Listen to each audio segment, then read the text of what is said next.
বারাকাতুহু। আলিম প্রথম বর্ষে অধ্যয়নরত প্রিয় শিক্ষার্থী ভাই বোনেরা সকলকে দুরুসুল বালাগাত পর্ব 13 স্বাগত জানাচ্ছি।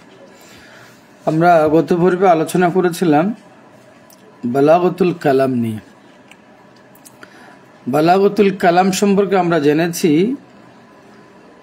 যে একটি বাক্য বলিক হওয়ার জন্য ও বাক্যটি ফসি হওয়ার সাথে সাথে অবস্থার চাহিদা মোতাবেক হতে হবে। সেখানে আমরা আলোচনা করেছিলাম একটা মুক্তাদা আর একটা হচ্ছে হাল। হাল হচ্ছে এমন একটি বিষয় যা বক্তাকে নির্দিষ্ট একটি সুরতের উপর বক্তব্য পেশ করার ব্যাপারে দাবিত করে, আর মুক্তাদা হচ্ছে যেই সুরতের উপর বক্তব্যটি পেশ করা হয়। হালের অপর নাম হলো মাকাম, আর মুক্তাদার অপর নাম হলো আল ইতিবারুল মুনাসিব।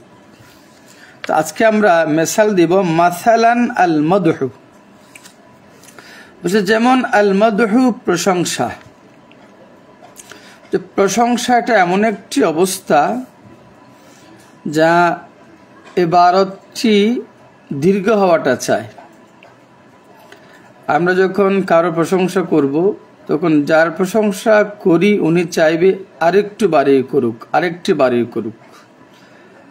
তাহলে বলছে মাসালান আল মাদহু, যে প্রশংসাটা হালুন এমন একটি অবস্থা, ইয়াদউ যেটা আহ্বান করে লি ইরাদিল ইবারত, ইবারত উপস্থাপন করা আলা সুরতিল ইতনাব, ইতনাবের সুরতে, লম্বা সুরতে, দীর্ঘ অবস্থায়। বলছে ওয়াজাকাউল মুখাতাব, বলছে আমি যাকে সম্বোধন করছি মুখাতাব, উনি যদি তীক্ষ্ণ বোধ হয়, উনি যদি তীক্ষ্ণ মেধার অধিকারী হন, তখন হালুন এটা এমন একটি অবস্থা, ইয়াদউ যেটা আহ্বান করে লি ইরাদিহা ইবারতটি পেশ করা আলা সুরতিল ইজাজ, সংক্ষিপ্তভাবে। তাহলে আমরা যখন কারো প্রশংসা করতে যাব, এই প্রশংসাটা দাবি রাখে যে বক্তব্যটি ইবারতটি দীর্ঘ আকারে হোক, কারণ প্রশংসা শুনতেই মানুষ পছন্দ করে। আর আমি যাকে সম্বোধন করছি, আমার যে মুখাতাব, উনি যদি তীক্ষ্ণ মেধার অধিকারী হয়, তাইলে আমাকে বলে যে বক্তব্যটা সংক্ষিপ্ত আকারে পেশ করতে, কারণ সে যখন তীক্ষ্ণ মেধা রাখে সে শর্ট কথায় বুঝে নেবে। সুতরাং এই যে এখানে মাদহুন এটা হলো হাল, এ প্রশংসা করতে গিয়ে আমি যে এবারটা লম্বা করছি এটা হচ্ছে মুক্তাজা। জাকাউল মুখাতাব, মুখাতাব তীক্ষ্ণ মেধার অধিকারী হওয়া, এটা হলো হাল। তার তীক্ষ্ণ মেধার কারণে আমি যে তার কাছে বক্তব্যটি শর্ট করে পেশ করছি, এটা হলো মুক্তাদা। তাহলে কি দাঁড়াচ্ছে যে ফাকুল্লুম মিনাল মাদহি ওয়াজ জাকাই, মাদহ এবং জাকা এটা হলো হালুন, এটা হলো হাল, যেটা এই মাদহ প্রশংসা করা, এটা আমাকে বলছে একটু বক্তব্যটা আপনি লম্বা করে দেন, প্রশংসা একটু বাড়িয়ে করেন, আরো প্রশংসা করেন। আর জাকা আমার মুখাতাবটা তীক্ষ্ণ মেধার অধিকার হওয়া আমাকে বলছে যে শর্ট করে বললে সে বুঝে নেবে, সুতরাং আপনি শর্ট করে বলেন। ওয়াকুল্লুম মিনাল ইতনাবি ওয়াল ইজাজ, এবং বক্তব্যটা দীর্ঘ আকারে পেশ করা, ইতনাব দীর্ঘ আকারে পেশ করা, ওয়াল ইজাজ সংক্ষিপ্তভাবে পেশ করা, এটা হলো মুক্তাজা, এটা হলো মুক্তাজা।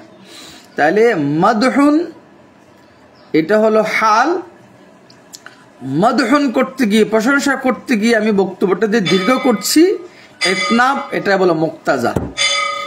মুখাতাব তীক্ষ্ণ মেধার অধিকারী হওয়া, এটা হলো হাল, এটা আমাকে বলছে সংক্ষিপ্তভাবে পেশ করতে।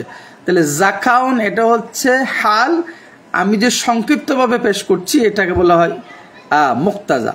ও ইরাদুল কালাম, কালামটি পেশ করা আলা সুরাতিল ইতনাব, অবস্থা অনুপাতে কালামটি পেশ করা আলা সুরাতিল ইতনাব, দীর্ঘ আকারে, ওয়াল ইজাজ অথবা অবস্থাবাদের সংক্ষিপ্ত আকারে পেশ করা, এটাকে বলা হয় মুতাবাকাতুন লিল মুক্তাজা। বাক্যটি মুক্তাজা মোতাবেক খাওয়া, অবস্থার চাহিদা মোতাবেক খাওয়া, মুক্তাজায় হাল হওয়া, হাল মোতাবেক খাওয়া, এটা হচ্ছে বাক্যটিকে সংক্ষিপ্তভাবে পেশ করা অবস্থা বুঝে, বাক্যটিকে দীর্ঘ আকারে উপস্থাপন করা অবস্থা বুঝে, এটাকে বলা হয় মুক্তাজায়ে হাল।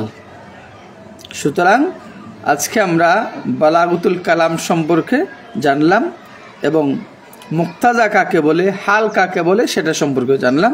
আসসালামু আলাইকুম ওয়া রাহমাতুল্লাহি ওয়া বারাকাতুহু।